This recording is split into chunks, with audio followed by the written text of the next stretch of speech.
আলিপুরদুয়ারে ফালাকাটার কুঞ্জনগরে হাতি আক্রমণে একই পরিবারের 3 জনের মর্মান্তিক বেদনাদায়ক মৃত্যু। মৃতদেহের মধ্যে 35 দিন বয়সী এক শিশু কন্যা রয়েছে। গাছের ডাল ভাঙার আওয়াজ শুনতে পেয়ে বাড়ির বাইরে বেরিয়েছিলেন মনোজিৎ দাস। প্রথমে হাতির হানার শিকার হন 35 দিন বয়সী শিশু কন্যার বাবা মনোজিৎ দাস, বয়স 32 বছর। মনোজিৎ বাবু বাড়ির একটি ঘরের বাইরে দাঁড়িয়ে বুনো হাতির অবস্থান জানার চেষ্টা করছিল। ঠিক সেই সময় বুনো হাতি অতর্কিত তার সামনে চলে আসে এবং শরীরের নিম্নাঙ্গে আঘাত করে। ছেলের আর্তনাদ শুনতে পেয়ে 65 বছর বয়সী মা মাখন রানী দাস 35 দিনের নাতনি মনীষাকে কোলে নিয়ে বারান্দা থেকে বের হতেই হাতি পিষে দেয় বৃদ্ধাকে। ঘটনাস্থলে বৃদ্ধার মৃত্যু হয়। ছোট্ট শিশু কন্যাটি আঘাতপ্রাপ্ত হয়। সঙ্গে সঙ্গে 35 দিনের শিশু কন্যা মনীষা এবং তার বাবা মনোজিৎ দাসকে বন দপ্তরের গাড়িতে করে ফালাকাটা সুপার স্পেশালিস্ট হাসপাতালে নিয়ে যাওয়া হলে কর্তব্যরত চিকিৎসকরা মৃত বলে ঘোষণা করে। রাত থেকেই সংশ্লিষ্ট এলাকায় রীতিমতো আতঙ্ক ছড়ায়। আতঙ্কিত হয়ে রাতে ঘুমোতে পারেননি এলাকার বাসিন্দারা। ভোর 4টে থেকেই ওই বাড়িতে ভিড় করছেন ব্লকের বিস্তীর্ণ এলাকার মানুষ। বেলা বাড়তে বাড়তে হাজার হাজার মানুষের ভিড় জমে যায়। খবর পেয়ে ওই বাড়িতে যায় তৃণমূল নেতা সঞ্জয় দাস, আলিপুরদুয়ার জেলা পরিষদের খাদ্য কর্মাধ্যক্ষ মানিক রায়। এদিকে রাতেই বাড়িতেই মৃত্যু হওয়া বৃদ্ধা মাখন রানী দাসের মৃতদেহ উদ্ধার করে পুলিশ। কিন্তু বেলা 9টা বেজে গেলেও বন দপ্তর ও প্রশাসনিক কর্তৃপক্ষ ঘটনাস্থলে না আসায় ব্যাপক ক্ষোভে ফেটে পড়েন এলাকার বাসিন্দারা। তারপরেই 200 মিটারের মধ্যেই 2 জায়গায় পথ অবরোধে সামিল হন তারা। বাসিন্দাদের অভিযোগ, বন দপ্তরের ঢিলেঢালা টহলদারি ব্যবস্থা নিয়ে এই বিষয়ে AWLW নবজিৎ দেশ সঙ্গে যোগাযোগ করা হলে তিনি বলেন, সরকারি নিয়ম অনুযায়ী ওই পরিবারের হাতে আজ অথবা আগামীকাল এর মধ্যেই 15 লক্ষ টাকা চেক তুলে দেওয়া হবে। সরকারি চাকরি সহ অন্যান্য যা সুযোগ সুবিধা সেগুলোও দেওয়া হবে। এই ঘটনা খুবই বেদনাদায়ক, মর্মান্তিক বলে জানান নবজিৎ বাবু। তিনি আরও বলেন, এই দুঃসময়ে পরিবারটির পাশে থাকবে বন দপ্তর। এদিকে সকাল 9:30 থেকে লাগাতার 3টা পর্যন্ত পথ অবরোধ চলে। শেষ পর্যন্ত ঘটনাস্থলে ফালাকাটার বিডিও অনিক রায় এবং ফালাকাটা থানার আইসি অভিষেক ভট্টাচার্যের হস্তক্ষেপে পথ অবরোধ তুলে নেয় এলাকার বাসিন্দারা। নদিয়া থেকে প্রভাত নন্দীর রিপোর্ট, HR নিউজ 24।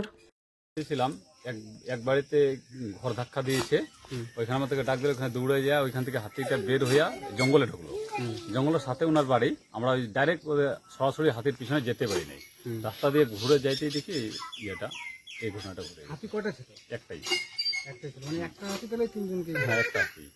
আচ্ছা, তারপরে ওনাদেরকে নিয়ে গেছেন হসপিটালে? হ্যাঁ, তারপর ওনাদেরকে 2 জনকে নিয়ে গেছি। বাচ্চাটা জীবিত ছিল আর ওর বাবা হয় জীবিত ছিল। 2 জনকে হসপিটালে নিয়ে যায়। বাচ্চাটা রাস্তায় মারা গেছে আর বাবাটা হসপিটালের সামনে। আচ্ছা, ওর বাবাটাকে অ্যাকচুয়ালি হাতিটা কোথায় অ্যাটাক করছিল? এই কোমরের নিচে না? কোমরের নিচে। আচ্ছা, আর ওই বয়স্ক যে মহিলাটা, ওনাকে? ওটাকে তো ও তো সব জায়গায় এটা লাগিয়েছে, মানে স্পটেই উনি মারা গেছেন? স্পটে মারা গেছে। ওনাকে হাসপাতালে নেওয়া হয়নি? ওনাকে হসপিটালে বাচ্চা লোককে আগে নিয়ে গেছি তো, ও তো স্পট। ওকে তো বাচ্চা লোককে বাঁচার চেষ্টা করছিলাম কিন্তু পারলাম না। মানে উনি ঘটনাস্থলেই মৃত্যু হয়েছে? হ্যাঁ, ঘন্টা বাচ্চাটাকে তো হাতিটা অ্যাটাক করেনি মনে হয়? না, বাচ্চাটা মনে হয় ওর ঠাকুরমা কোলে ছিল তো, ও ঠাকুরমাকে করতে যেয়ে ওই বাচ্চাটা পড়ে গেছে মাটিতে। ওরে ধাক্কা লাগছে।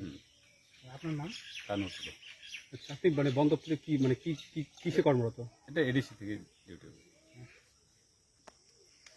গভীর রাতে আমাদের কুঞ্জনগরের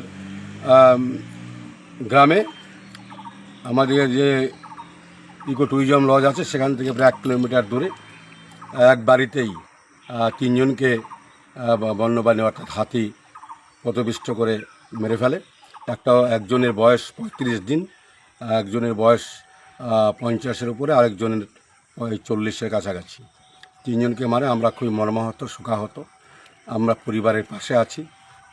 আমাদের এই এলাকার সমস্ত লোক ওনাদের পিছনে দাঁড়িয়েছে এবং রাতের থেকেই দ্রুততার সাথে কাজ করছে এবং সেই সঙ্গে বন দপ্তরের কর্মীরাও আমরা খবর নিলাম, সেখানে রাতের থেকেই খুব তাড়াহুড়োর সাথে তারা সহযোগিতা করছেন, কাজ করছেন। আমরা আশা রাখি আগামী দিনে এই বন দপ্তরের কর্মীরা যাতে এই এলাকায় আরও একটু পাহারা নজরদারি বাড়ায়, যাতে গ্রামের মানুষ আর ক্ষতিগ্রস্ত না হয়, যাতে মানুষ প্রাণ না হারায় বন্যপ্রাণীর দ্বারা, এই আহ্বান রাখি। আমরা পরিবারের পাশে আছি, পরিবারের পাশে থাকব। আমাদের কর্মীরা সকাল থেকেই রাত থেকেই আছে। আমরা আশা রাখি একদম দাহ অবধি আমাদের লোকেরা থাকবে, আমরা থাকবো। নমস্কার।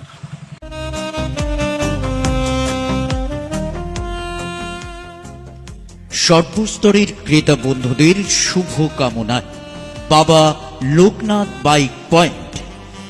আমাদের এখানে যে কোনো কোম্পানির বাইক ক্রয় এবং বিক্রয় করা হয়।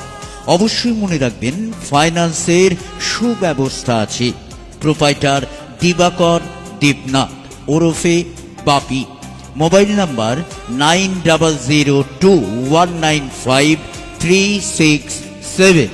আমাদের ঠিকানা 12 নম্বর জাতীয় সড়ক, শান্তিপুর বাইপাস, পাওয়ার হাউসের নিকট, শান্তিপুর, নদিয়া।